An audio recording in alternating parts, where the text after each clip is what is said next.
Good morning, students. Yesterday we learned about the activity number 9th. Now today we are going to learn about the bridge course activity number 10th, subject English, standard 7th. Learning outcomes or competency statements. It means अध्ययन निष्पत्ति. What is the learning outcomes in this activity? Now see, writes simple informal letters. You know there are two types of letters, formal and informal. Formal letter means business letter and informal letter means family letter. Informal लेटरला अनौपचारिक letter असेही म्हणतात. मग ते letter आपण कोणाकोणाला लिहितो, त्यामध्ये प्रामुख्याने फॅमिली मेंबर्स असतील, our relatives, father, mother, sister, brother, uncle, aunt यांना जे पत्र लिहितो आपण त्यांना म्हणायचे informal letters. Now you can see next there are some instructions for you. Now observe, read and observe the letter on your last year's textbook, unit 1.4, a letter from Hingoli. You studied this topic in the last year. Now second, underline the new words. There are some new words in this letter and you have to underline these new words. Then number third, underline the beginning, last lines and sign off lines from the letter. You have to underline the beginning, last lines. सुरुवातीच्या आणि शेवटच्या ज्या ओळी आहेत त्यांना underline करायची आणि त्या ठिकाणची काही लास्ट साइन ऑफ केलेलं आहे तर ते सुद्धा त्या ठिकाणी तुम्हाला अंडरलाईन करायचं आहे. Number fourth, write down the parts of the letters. पत्राचे जे काही भाग आहेत, लेटरचे काही भाग आहेत तर ते भाग कोणते आहेत ते सुद्धा तुम्हाला लिहून काढायचं आहे. Number 5, say whom do we write informal letters. आपण इन्फॉर्मल लेटर कुणाकुणाला लिहू शकतो तर हे सुद्धा तुम्हाला त्या ठिकाणी जाणून घ्यायचं आहे. Then guess the occasion when informal letters are written. अनौपचारिक पत्र लिहिताना ते कोणत्या प्रसंगी लिहिलं जातं किंवा कोणत्या प्रसंगी अनौपचारिक पत्र लिहावं याचा अंदाज तुम्हाला त्या ठिकाणी बांधायचा आहे. Now I want to say you one important thing that number 4th, now you read this again, write down the parts of the letter. There are 6 parts of the letter. First of all you can now write down. Number 1, address of the sender. Number 2, date. Number 3, address of receiver. ज्यांना आपण पत्र पाठवतो त्यांचा त्या ठिकाणी असलेला पत्ता महत्त्वाचा आहे. देन सॅल्युटेशन और ग्रीटिंग्स, इट मीन्स अभिवादन, डिअर फ्रेंड, डिअर मदर, जे काय असेल तर ते. Number 5th, body of the letter. ज्या संबंधी आपण पत्र लिहिणार आहोत, जर एखादं मॅरेज सेरेमनी असेल किंवा एखादं इन्व्हिटेशन ऑफ बर्थडे पार्टी असेल, तर अशा स्वरूपाचं बॉडी ऑफ द लेटर त्या ठिकाणी जो ज्याला आपण मायना म्हणतो किंवा मथळा म्हणतो पत्राचा, तर तो त्या ठिकाणी उल्लेख करणं गरजेचं आहे. Then conclusion. Our next point is conclusion, म्हणजे त्याला शेवट असं म्हणायचं आहे. Then signature. Signature is the most important last point in your informal letter. कोणतंही पत्र असो, अनौपचारिक असो किंवा औपचारिक पत्र असो, त्यामध्ये सिग्नेचर महत्त्वाचे आहे. तर हे झाले पार्ट्स ऑफ द लेटर, पत्राचे हे भाग झाले. त्यानंतर now you can see the learning activity. Now read. complete the given table. There is table for you and you have to read it. There are 3 parts of the table. Number 1 serial number, number 2 beginning of the letter, number 3 ending of the letter. म्हणजे पत्राची सुरुवात आणि पत्राचा शेवट अशा स्वरूपाचे हे 2 महत्त्वाचे टॉपिक आहेत. सिरियल नंबर 1 मध्ये काय दिलेलं पहा, टू युअर फादर. जेव्हा आपण वडिलांना पत्र लिहितो तेव्हा त्याची सुरुवात कशा पद्धतीने असली पाहिजे, तर रिस्पेक्टेड फादर और डॅड. देन या पत्राचा शेवट कसा असला पाहिजे, तर युअर लव्हिंग सन. आता खाली आपल्याला 2 पॉईंट दिलेले आहेत. If you write a letter to your mother. जेव्हा आपण तुम्ही आईला पत्र लिहिता त्यावेळेस त्या ठिकाणी तुम्हाला काय लिहावं लागेल, beginning of the letter respected mother और मम्मी और मॉम. तर अशा स्वरूपाची बिगिनिंग ऑफ द लेटर असलं पाहिजे. Then ending of the letter, पत्राचा शेवट कसा असला पाहिजे, तर युअर लव्हिंग सन. म्हणजे हे दोनही पॉईंट आपले सारखेच येणार आहेत. Then to a friend. But if you write a letter to your friend, जेव्हा आपण आपल्या मित्राला पत्र लिहितो तर त्यावेळेस आपल्या पत्राची सुरुवात कशी असली पाहिजे, my dear friend. Right. Then this is the beginning of the letter and then ending of the letter कसा असला पाहिजे, युअर फ्रेंड. अशा स्वरूपाचे या ठिकाणी हा चार्ट तुम्हाला कंप्लीट करायचा आहे, तो तुमच्या वहीमध्ये लिहून घ्यायचा आहे. Then now you can see next translate the words into your mother tongue.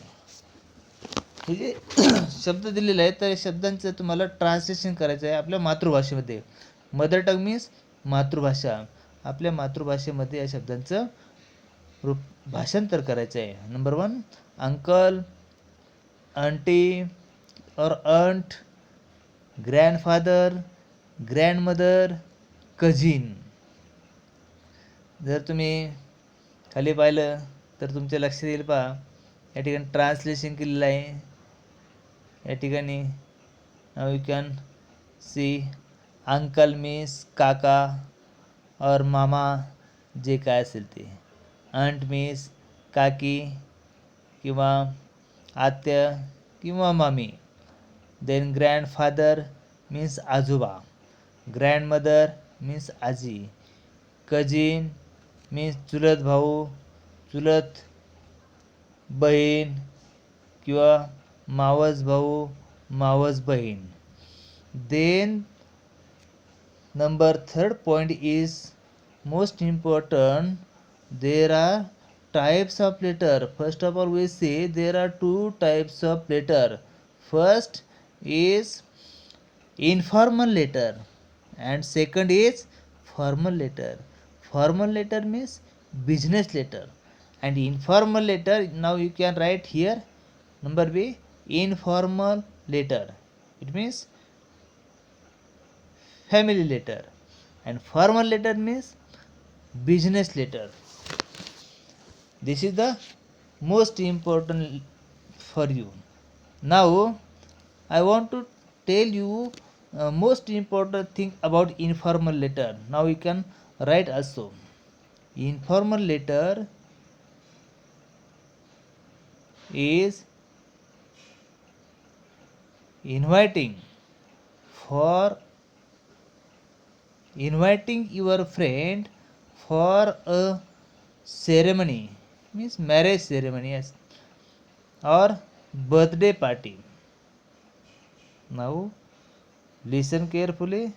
Informal letter can be inviting for a trip or holiday, or congratulating a friend for his success. आपण informal letter केव्हा लिहू शकतो? जेव्हा आपल्या मित्राने एखाद्या गोष्टीमध्ये त्याला यश मिळालं असेल तर त्याचं अभिनंदन करण्यासाठी आपण त्याला त्या ठिकाणी अभिनंदनपर पत्र लिहू शकतो. Then invitation for a marriage, किंवा लग्नाचं आमंत्रण द्यायचं असेल तर त्यावेळीसुद्धा आपण इन्फॉर्मल लेटर लिहू शकतो.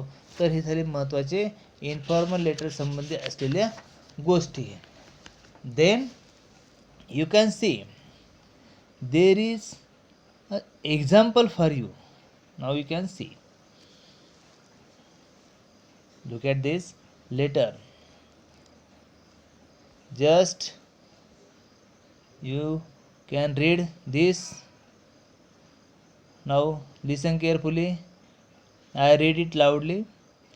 You have gone to spend a few days with your uncle in a village. Then write a letter about your stay. You may include the following points.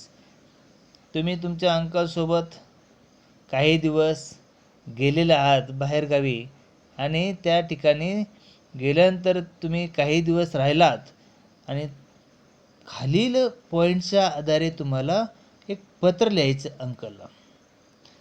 कोणाला पत्र लिहायचं? You may include the following points. पत्र कोणाला लिहायचं ते पाहूया आपण. Points पहा. Peaceful, restful, hospitable, not noisy, clean, healthy food, healthy environment. Then you feel fresh, swimming, games, describe a routine day. Now read this letter and write this in your notebook. Now next, see extension activity or parallel activity or reinforcement. आपल्याला या घटकाविषयी आणखी काय आपल्याला अपेक्षित आहे तर पाहूया. Write a letter to your friend inviting him to spend the Diwali vacation with you. May use the following points. या ठिकाणी तुम्हाला पत्र लिहायचं आहे. कोणाला लिहायचं आहे? टू युअर फ्रेंड, तुमच्या मित्राला. कशासंबंधी? इन्व्हायटिंग हिम, त्याला आमंत्रित करायचं आहे. कशासाठी? To spend the Diwali vacation, दिवाळीची सुट्टी तुमच्यासोबत एन्जॉय करण्यासाठी त्याला तुम्हाला बोलवायचं आहे, त्याला पत्र लिहायचं आहे. तर त्यासाठी तुम्हाला खालील मुद्द्याचा आधार घ्यायचा आणि त्या मुद्द्याच्या आधारे पत्र लिहायचं. मुद्दे कोणकोणते आहेत ते लक्षात द्या. Reason for wanting him to come, त्याला त्या ठिकाणी येण्यासाठीचं कारण सांगा. Will be happy in his company, त्याच्या सहवासामध्ये तुम्हाला नक्कीच आनंद मिळेल हे स्पष्ट करा.